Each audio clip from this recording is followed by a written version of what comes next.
Hari pertama pelaksanaan edaran penumpang pesawat wajib tes PCR ternyata menjadi masalah baru. Permasalahan terjadi di Bali, tempat wisata yang sudah mulai dikunjungi oleh para wisatawan domestik. Namun, para calon penumpang yang hari Minggu kemarin akan mengakhiri liburan di Bali harus lama antri tes PCR.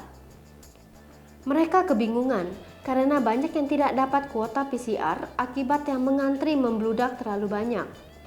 Bayu Rizky, salah seorang penumpang pesawat terbang yang hendak kembali ke Jakarta usai liburan di Bali, menyebut hampir semua lokasi tes PCR di Pulau Dewata overload.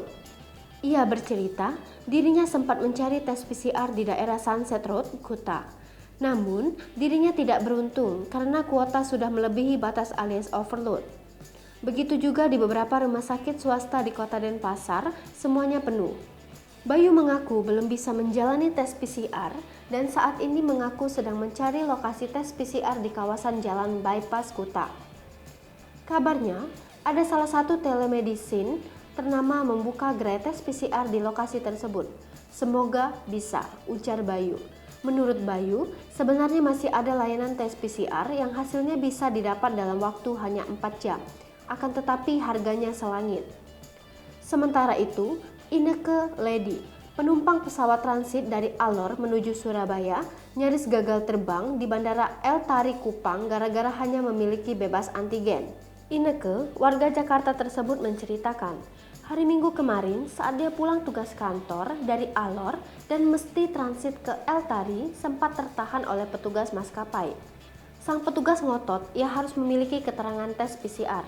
Padahal untuk melakukannya di Kupang butuh waktu yang tidak cepat. Yayasan Lembaga Konsumen Indonesia (YLKI) membeberkan dugaan mafia pengadaan tes PCR memainkan harga demi mengejar keuntungan atau cuan. Ketua Pengurus Harian YLKI, Tulus Abadi mengatakan, harga eceran tertinggi PCR di lapangan banyak diakali oleh provider dengan istilah PCR Express. Harganya 3 kali lipat dibanding PCR normal. Ini karena PCR normal hasilnya terlalu lama, minimal 1 kali 24 jam. Ujarnya melalui siaran pers ditulis Minggu 24 Oktober 2021. Tulus menilai sebaiknya kebijakan tersebut dibatalkan atau minimal direvisi. Misalnya waktu pemberlakuan PCR menjadi 3 kali 24 jam.